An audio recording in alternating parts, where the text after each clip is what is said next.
নমস্কার বন্ধুরা, শুভরাত্রি। আজ আমি কি বানালাম দেখো, নান বানিয়েছি। আমি এর আগে কিন্তু কোনো দিন নান বানাইনি, আজ প্রথম নান বানালাম। তোমাদের কেমন লাগছে প্লিজ একটু কমেন্টে জানিও। ভালো হয়েছে কি না সেইটা অন্তত জানিও, কারণ প্রথম বানালাম তো। নান,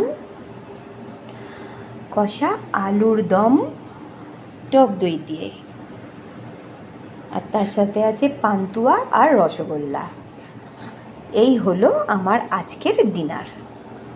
তোমাদের ভালো লাগলে অবশ্য কমেন্টে জানাবে, আর নানটা কেমন বানিয়েছি সেটা একটু কমেন্টে জানিও। ভালো হয়েছে কিনা আমি বুঝতে পারছি না, এখনও খাইনি, খেলে তখন বুঝতে পারতাম। কিন্তু দেখতে কেমন হয়েছে সেইটুকু তো তোমরা বলতে পারো। আর যদি কিছু ভুল ত্রুটি হয়ে থাকে আমাকে একটু জানিয়ে দিও। আমার ভিডিও এইটুকুই, ভালো লাগলে অবশ্যই লাইক কমেন্ট শেয়ার করো।